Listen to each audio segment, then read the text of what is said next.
Today on an all-new Dr. Phil. You were the facialist to the stars. Accused of hiring a hitman to murder her rival. You think you've got somebody trying to poach your clients. Did you solicit someone to kill this man?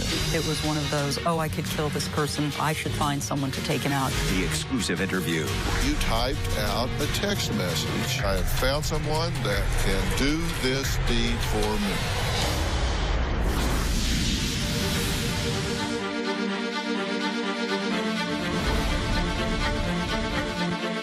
It was a story that could have been ripped straight from the pages of a Hollywood whodunit. A real-life murder-for-hire mystery. At the center of the scandal, a striking blonde facialist to the stars. Dawn DaLuise was known for working her magic on the skin of Tinseltown's A-list celebrities. But she went from a glamorous skincare guru to a drained-looking inmate charged with plotting to murder a rival. Take a look.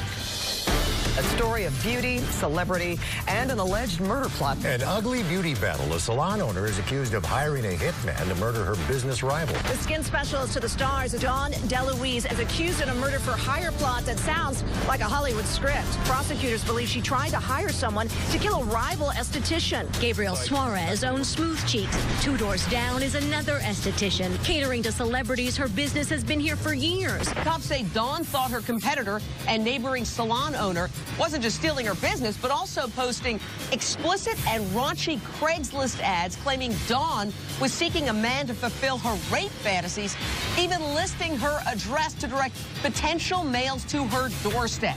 Cops say Dawn went into a rage and tried to contact an old friend, a former NFL player, to murder her competition.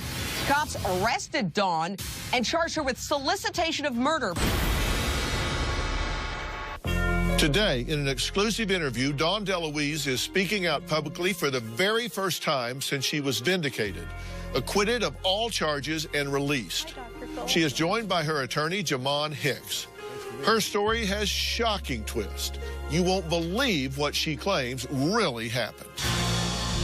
You have had an interesting couple of years here, starting about 2 years ago. Yes. You were charged with solicitation for murder. Yes. And solicitation for assault. Yes. Of a competitor. Someone that was in the same business, sort of. Sort of, yes. And were charged with soliciting someone, a hitman, essentially, to kill Gabriel Suarez. Where was the first time you had a studio where you met Gabriel Suarez?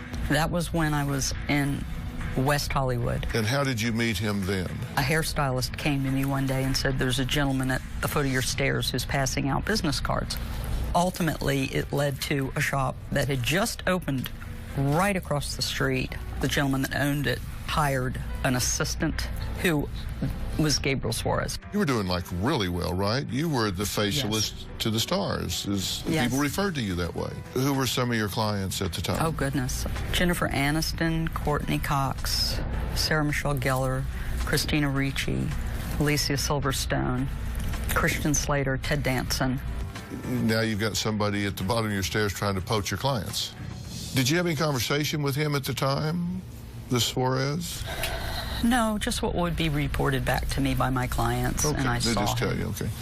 She made a new bad boy friend of sorts with a guy named Nick Prugo. Prugo is best known for being the ringleader of the Hollywood Bling Ring, a group of thieves who stole luxury items from celebrities.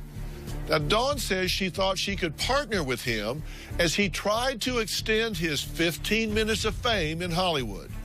She had no idea that Nick Prugo would be what she claims was the first domino that led to her being tried for murder for hire. Now, explain who Nick Prugo is and how you met him. Nick Prugo was attached to a series of crimes in the late 2000s that involved robbing homes of celebrities, Paris Hilton, Lindsay Lohan, along with other teens. And it became a story called The Bling Ring, a book, and ultimately a movie. I was good friends with the writer. When I went to meet her for a happy hour, she was ending an interview with him. You, at some point, decide that you're going to manage his career? The idea of a reality show came up because he had a parole officer breathing down his neck with some urgency to getting employment right away. But it fell apart. How did it fall apart? This was around the same time that Nick began to bring another person to my clinic for skincare, a man named Edward Feinstein. And Nick's behavior began to change. Reluctant to go to meetings, wanting advance pay, which was just ridiculous, and I dropped him as a client. But he's introduced you to Feinstein. Correct. And does Feinstein give you information on his behavior? Yes, he does. And that's where I developed a bit of a camaraderie, if you will, with Feinstein. He began to tell me things that Prugo was actively taking drugs and was hiding out from the parole officer and various things. Did you trust Feinstein at the time? Absolutely. Feinstein was generous with tips. Feinstein bought skincare products of mine.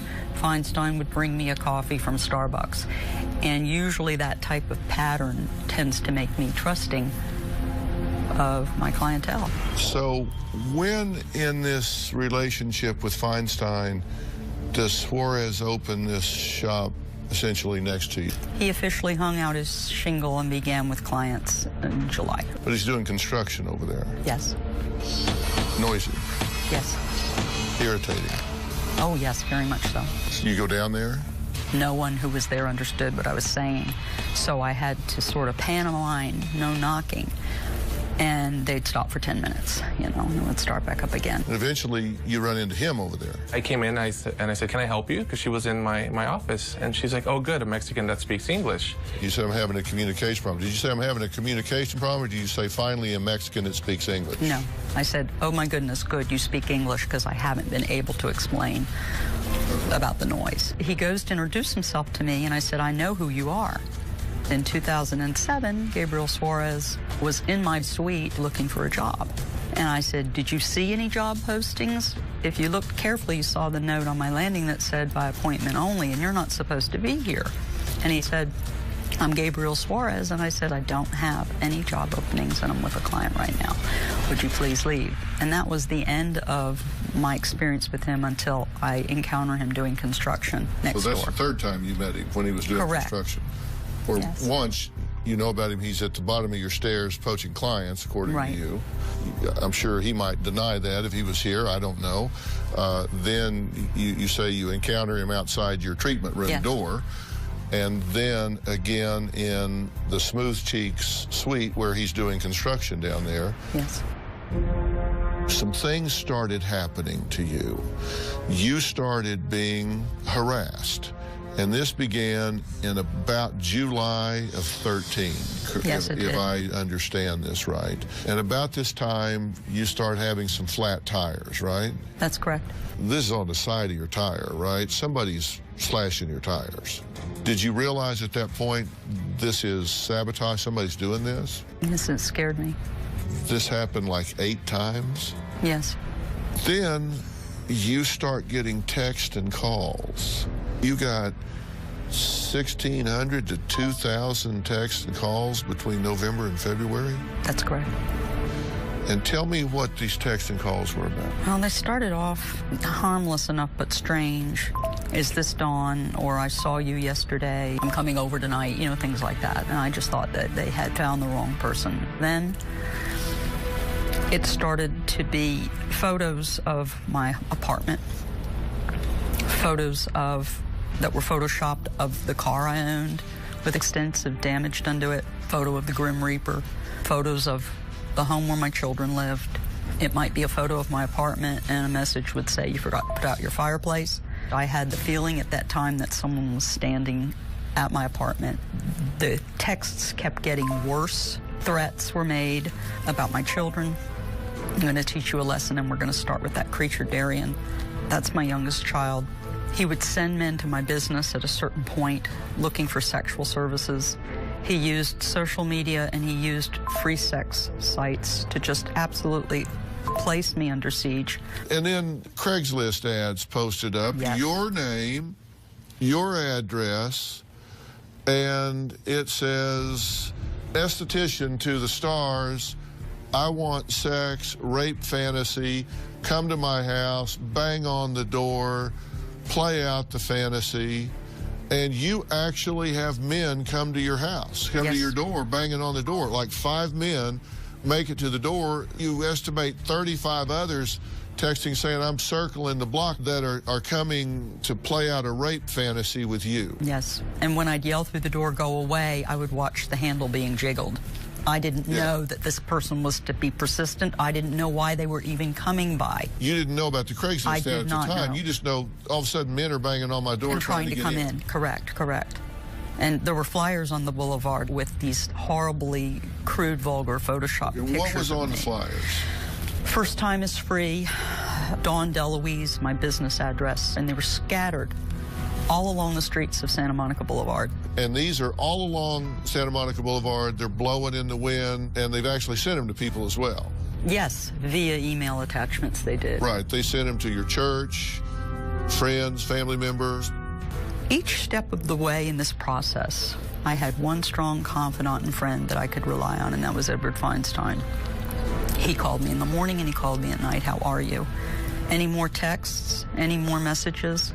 Maybe you should shut your phone off, he finally said. And the he that's sending these messages in your mind at the time is who?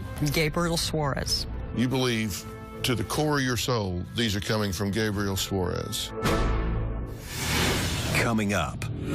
Police are making noises that they're going to drop this case. Nobody seems to be stepping up and helping.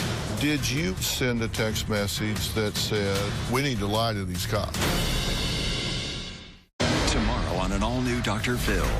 She swears her ex is stalking her. Are you texting her 30 times a day? No. He claims she's delusional. You believe his family were watching you from the trees. Add her mother to the mix. He's nuttier than a porta potty at a peanut convention. And let the blame games begin. The only tracking I can verify is when you've tracked him. How have I tracked him? Like in Vegas? Oh, yeah, I did, yeah. That's tomorrow. We now return to the Hollywood facialist accused of hiring a hitman. You believe to the core of your soul these are coming from Gabriel Suarez? Absolutely, because Feinstein would tell me he saw Gabriel Suarez skulking around my car. He saw Gabriel Suarez at the dumpsters behind our building. He saw Gabriel Suarez peeking in our window. I had a hairstylist when you first walked in. There would be an occasion or two where she would text me and say, Gabriel Suarez is standing right here looking in our window, texting and looking around in kind of an inquisitive way. And I would say to her, let me know if it continues and I'll tell the landlord. At this point, you're getting hundreds and hundreds of texts and calls. Somebody's watching your house, taking pictures, photoshopping damage to your car, and you have this friendship with Feinstein who's telling you, I'm seeing Suarez around this. You believe this because you trust him, he's a friend, and you have a little history with Suarez that a nuisance. You don't put it, you'd say, I wouldn't put it past him. You believe this is Suarez. You're confiding in Feinstein what he's doing to you. You're saying, he's driving me nuts. You're venting to Feinstein. You're telling him all this. He's saying, well, I saw him at the dumpster. I saw him by your car. I saw him here. I saw him there. He's planted the seed, and he's fanning the flames. Correct.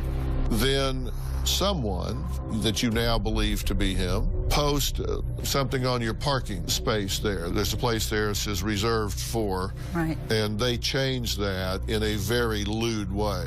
They did. Then Dawn's nightmare escalated. She says her stalker began to target her 2 daughters and ex-husband.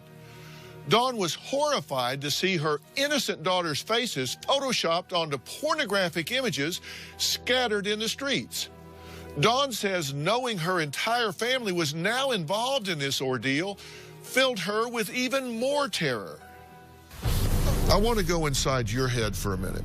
Tires are getting slashed. People are banging on your door. All of this vulgar stuff is being said. And here's the daughter posted, loose college girl, come see me at my lovely estate, etc. Do you know what? Dr. Phil, my girls reached a point where they didn't want to be around me anymore when they were getting this. They said, Mama, if you didn't have a stalker, we wouldn't be having these things done to us. And it was just devastating on so many levels. I felt like I had a virus and everybody I came in contact with was going to catch it. Did you ever go to the police? Yes. How many times? At least 5.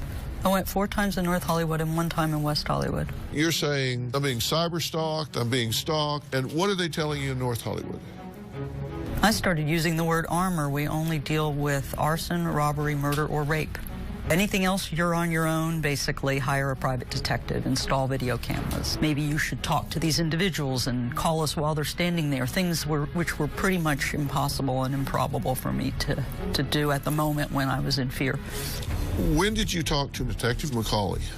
In late February of 2014, a church member who was on the receiving end of one of those emails, which denigrated my daughter, he said, I can help you with this. I have a friend who works through the cybercrime unit to try and help you. How'd you feel about that? I felt very, very relieved. I couldn't text Feinstein quick enough to tell him I finally found someone who was going to work the case. And the stalking stopped at that exact moment. But as you continue your conversations with McCauley, you began to fear that he was running out of steam, that he wasn't going to continue the investigation and the prosecution of this case. Because he was telling you what? Specifically, he said, my boss told me I have to drop this case if you can't come up with a few people that have seen these stalkings. And I said, well, I've already told you in all our conversation there haven't been any witnesses to this that's going on. And he says, but have you talked to people about it? Maybe they have. Maybe if you talk to them, they'll recall something that they didn't tell you about. This is exactly how the conversation went. And I was terrified that it was going to be dropped. So I parroted those exact words back to my friends who said, well, in that case, I don't want this to start back up. I'll say thus and so and help you. Did you also send a text message that said, we're going to lie to the police because they just don't seem motivated? Yes, I did. You recruited people to lie to the police. Friends of mine. To make it look worse than it was. To get them to take action to stop this person. Yes. And McCauley actually talked about that when he was interviewed on 2020. Let's take a look at what he says. He provided me with text that seemed to indicate that Miss DaLuise had asked him to lie to me. Dawn, lying to these damn cops to get them to step up. I'm going to tell them Gabriel was in my apartment last night and is now threatening me with bodily harm. At that point, he thinks he's dealing with a liar. And he has the text message where you say you have found someone to take him out. Did you or did you not solicit someone to kill this man? Coming up. I got even more detailed than some other texts saying, I wish this person would even enter my home and I'd kill him myself. I took it very, very far. Was your definition of a solution in your mind killing someone? Would that be a solution? I am very in love with Kit Moore. She's already married. She wanted a divorce. But obsessed with a country star. He signed your back? I got it tattooed. You're serving your husband with a restraining order, and you've got "Marry Me, Kit Moore" painted on your window? What are you, 12? An uncle too affectionate with his 16-year-old niece. You put whipped cream on your neck, and Grace says you asked her to lick it off. I don't remember doing that. The creep meter is pegging over here. They survived a house of horrors. Locks on the refrigerator, blood splattered on a wall. The children speak out for the first time. You found some guns? Yeah, we were gonna go inside and kill all of them. Is his daughter's survivalist boyfriend? Did he kidnap your daughter? He did. No. A threat to his family. She asked me to come get her. You're lying. I'm lying? Why don't you shut the hell up? I'm not gonna shut my mouth. If I didn't think I'd go to jail for it, I would go across this 3 feet of floor right here and I'd take his damn head off. now return to the Hollywood facialist accused of hiring a hitman. Tonight's shock in Hollywood as beauty salon owner Dawn DaLuise is held on $1 million bail. Now, she's famous as the skin specialist of the stars. Her client list reads like an A-list Oscar party. Did you or did you not solicit someone to kill this man? I did not. Why do they say you did? They found texts where I was venting to Edward Feinstein how I felt during the worst time of it while I was under siege. It was one of those, oh, I could kill this person. I wish I could do it with my own bare hands. I should find someone to take him out. It was that type of venting. We've all done that. We've all said, oh my God, kill that person. It's not what you did.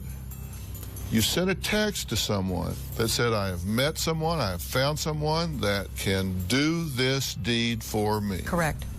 I found someone who's going to take Gabriel out. His name, Chris Guiley, and he's an ex-Detroit Lions quarterback. He's 6'7", 315 pounds. Yes. You had met this person in Big Bear a few weeks earlier. Yes. It's just been, the mental anguish I've suffered, I mean, is far more than any type of football injury I've ever had. Did you discuss it with him? No, I did not. I told him I had a stalker, but we never talked about any of this. You didn't actually make an offer to him? Absolutely not. No. So he didn't know you were talking about him? He did not.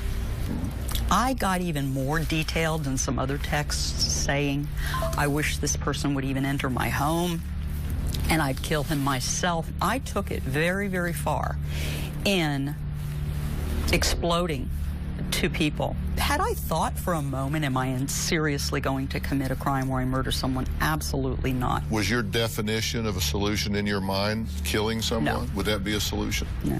But you described it as a solution in a text message. I did. The police are making noises that they're going to drop this case. Hundreds and hundreds of these harassing emails are going on. Nobody seems to be stepping up and helping. How did you feel at this point? I just loved my life. It was a quiet life, and it was a simple life, but it was my life, and it was perfect. And when I look back, when I'm forced to face these texts that I wrote, Dr. Phil, taken out of context, it does. It makes me look, the way I was described in one article was as a bumbling, vicious fool. And I just didn't know if it was ever going to stop. It kept getting worse and worse and worse. My business partner of 8 years said, I'm leaving. And by the time that happened, I just thought to myself that my business is going to die because she pays me rent. Did you ever think about talking to Suarez? I was terrified of him. Did you ever think about hiring a lawyer or a private detective to go talk to him? I couldn't afford to. I thought about that many times. Did you ever harass him back? Suarez? Yes. I do remember one specific occasion. I had to stop Ed Feinstein from throwing a brick through his window. And he was going to take a picture of Suarez and Photoshop it onto a nude body. I remember saying, please don't. This is too close for comfort. I'm going to get caught. And we didn't do that. There were times I wanted to retaliate against him. That's something I kind of went back and forth with Feinstein about. Did you ever text him that you were going to post a Craigslist ad? Did you ever do it? No. Here's what you said. I'm putting together a Craigslist ad directing guys to Gabriel's front door. No need to call first. Just show up and I'll be waiting in bed with a blindfold on. I hate sinking to this sleazy level, but the cops pretty much told me that I should. Yes. You said, I found Gabriel's sister on Facebook. Bothering his family might be a way to get at him. And so you're contemplating doing all the things he's doing to you. Mm-hmm. Why didn't you? Because it would have been wrong. I wanted to give him a taste of his own medicine, but I never went beyond venting about it. Right. And there's no evidence that you ever did anything to harass him. Right. Coming up, a shocking twist. Was Dawn really being stalked by a rival, or was she possibly being set up by a man she trusted with her deepest secrets? That's next. closed captioning provided by... At Freshpet, we're changing the way the world thinks about pet food, one wagging tail at a time. With fresh meat and fresh veggies, it's food so fresh, the only preservative we use is the fridge. Freshpet, a fresh take on pet food. Now Arm & Hammer dials fresh all the way up to our freshest ever with Clean Sensations detergent. Boosted with baking soda plus scents inspired by nature, it gives you a brilliant clean plus a vibrant freshness that lasts. Clean Sensations, powerfully clean, vibrantly fresh for less.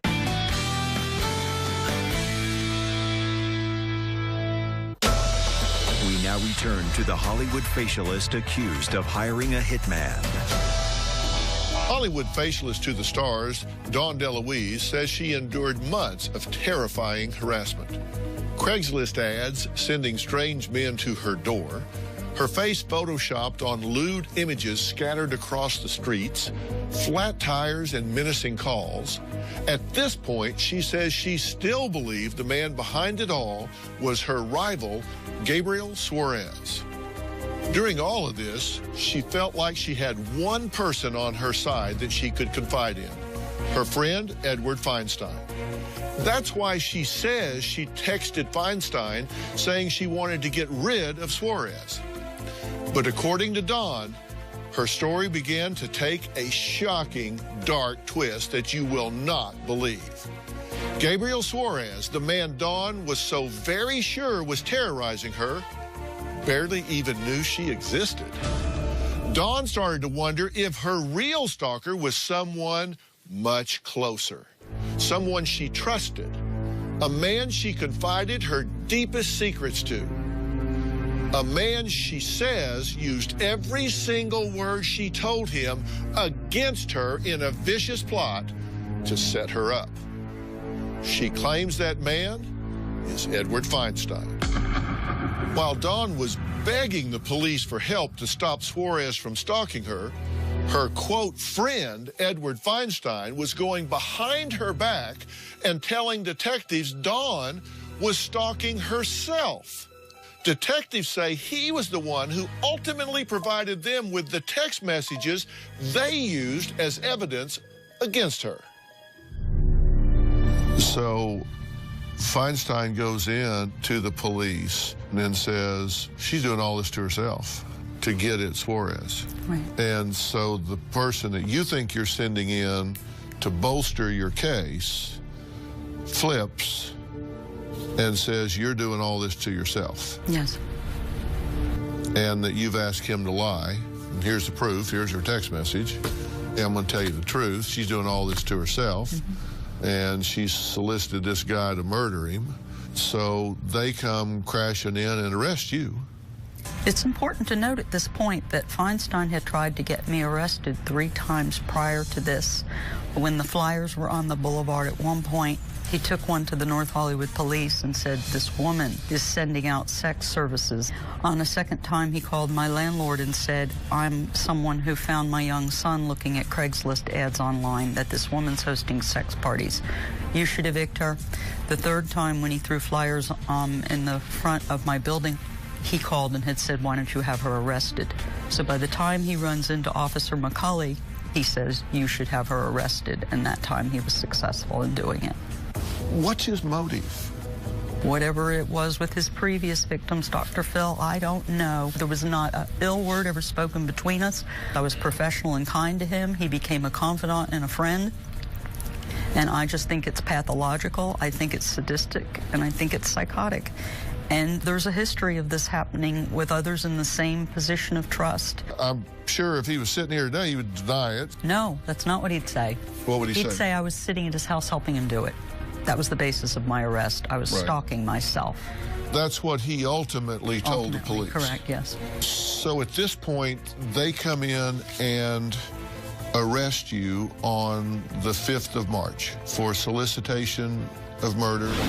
Dawn DaLuise entered a not guilty plea. Prosecutors believe she tried to hire someone to kill a rival esthetician.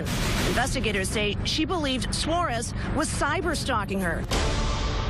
At what point in the process did it hit you that it was not Suarez, that it was Feinstein?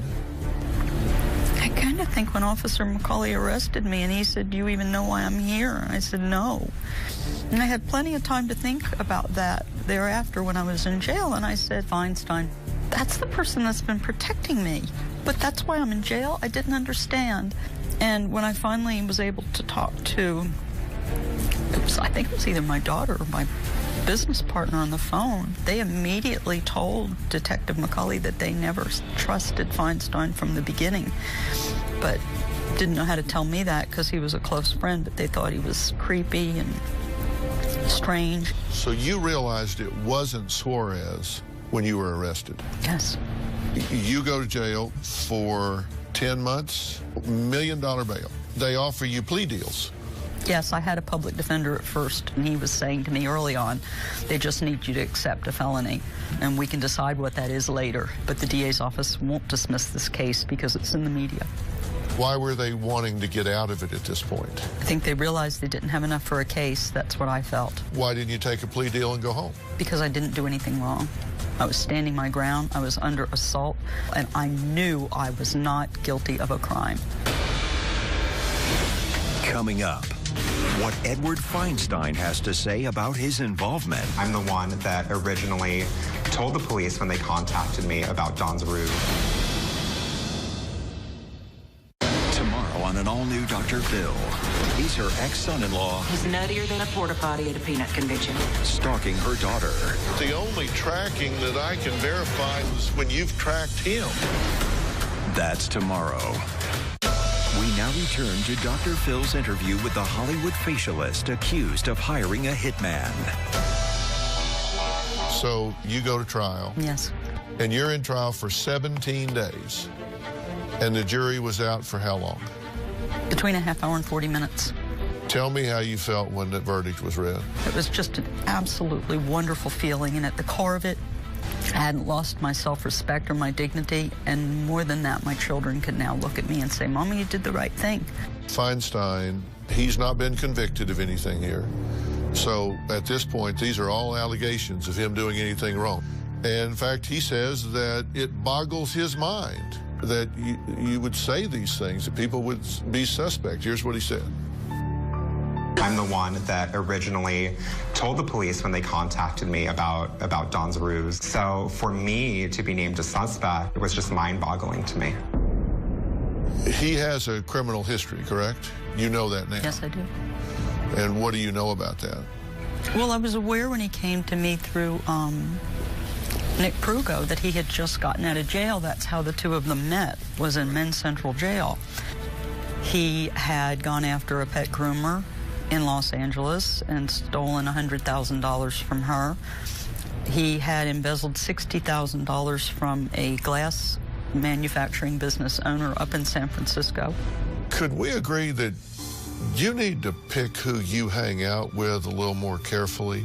I mean, two guys that just got out of jail, and you're going to start getting in business with one of them and picking the other to be your confidant. If you want to know if somebody's going to con you, you need to find out if they've been conning the people they went with before. I've had some clients over the past tell me that I'm the only one that cared about them, and they've been grateful, and I just... so stupid.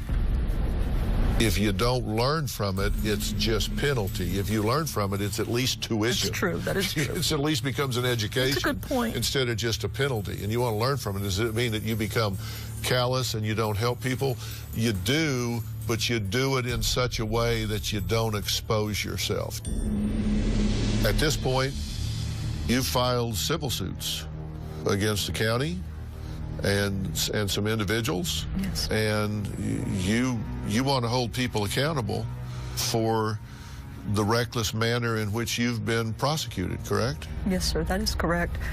I feel that I was actually victimized by the system and what happened to me. Had the initial finding out who was stalking me take place and arrest occurred, I'd still have my practice and everything would be fine. I'd still be the person who never had to go through any of this and who never was in trouble with the law. I would be still out there working if, you know, justice had been served where it was due. Javon, why do you think They went to trial on this with so little evidence. Well, I think what happened was that they overcharged the case, number one, but they were already in. They'd given interviews to 2020. There was press on the case. They couldn't appear as though they had made a mistake. I also think they thought that Ms. DaLuise was going to take a plea deal. And I think part of the problem was that the initial investigation, they believed that Ms. DaLuise and Mr. Feinstein were in cahoots. That's what they initially thought. And it backfired because they were never able to connect the dots that they thought that they were going to connect. And it became a premature investigation, and it was a premature arrest on Ms. DaLuise. Coming up, Dawn's daughter speaks out about her mother's jail time and being a target in the hoax. Sometimes I still think about it, I'm like, is this my life? Is this real? I just couldn't believe it. We now return to the Hollywood facialist accused of hiring a hitman. Let's bring your daughter in and see what her thinking is about all of this. Hi. Hey, Dr. Phil, how are you? Good. Have a seat next to your mom over here. Sure. It's good to meet you. Good to meet you, too. First off, I want to say I'm so sorry that you've been dragged through all of this for now 2 years. Unbelievable. How did you learn that your mother had been arrested? Well, she had called from the detention facility, and I thought it was a prank call, because that's, you know, what we had been getting. So I didn't pick it up, and it kept ringing, and the voicemail said that it was, you know, Dawn DaLuise calling from the correctional facility. Did you ever in your wildest dreams think that your mother would be in jail on a murder charge? No. No, sometimes I still think about it, I'm like, is this my life? Is this real? Like, my mom, of all people, all of the success that she's built up over almost 20 years, and no, I just couldn't believe it when it happened, no. And when you went to see her in jail, what were those visits like? I was sad for her, so sad. No one ever deserves to see, you know, their parent behind bars. Sorry. I'll never forget, yeah, the first visit, you know, seeing her roots grow out and her weight plummet, and it was jarring. Were you able to touch each other? Was it through the glass? It was always through glass, always. So you couldn't actually touch her? Never could I touch her, no. Were you concerned about her safety in jail? Not really. My mom's a tough cookie. I was worried about her mental health. Did people try to bully you? Did they try to... No, they wanted a lot of skincare advice. That's one thing that all women seem to have in common, and I think that as a result of that, I was held in a higher esteem. Did you have a practice in there? Did you work with people? I did. I took bran cereal and I mashed it up and I mixed it with a little Neutrogena, and there you have a face scrub. So they were able to exfoliate. So you took bran cereal? Yes, and smashed it up and mixed it with a little Neutrogena soap, and they were able to exfoliate their skin. In prison? So Correct. You're doing facials in prison? Doing little facials in prison. Oh, yeah, girl's got to keep up on her appearances no matter where she is. Why did you lose so much weight? Stress and the diet isn't nutritional, and it's sparse. It's meant to keep people alive, but to not really nourish and provide for them. A lot of peanut butter and bologna and starches and whatnot. You said you made up stuff to do facials. Do you have makeup in there? We do. As a matter of fact, we came up with one of the best eyeliners ever if you mix it with toothpaste. On the commissary, you can buy a small little eyeliner pencil, which isn't any good, but the toothpaste is like solid, hard tar that they give you. And if you mix it, if you break open that pencil and mix that together, and then you use a sharp, small golf pencil, as you can line your eyes really nicely and add a little mascara, and it lasts quite a long time. It makes you feel better about yourself. You know, you haven't really lost your the way you feel and your self-esteem and your appearance. You have been resoundingly vindicated here. So that part of this is over. Is the stalking and harassment over? Closed captioning provided by... Most of Red Robin's sides are bottomless, which means they don't stop serving them until you wave the white napkin. Red Robin. Yum.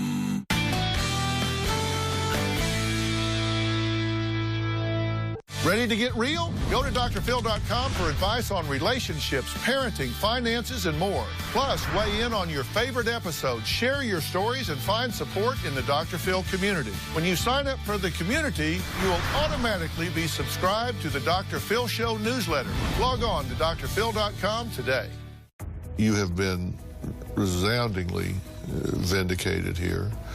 So that part of this is over. Is the stalking and harassment over?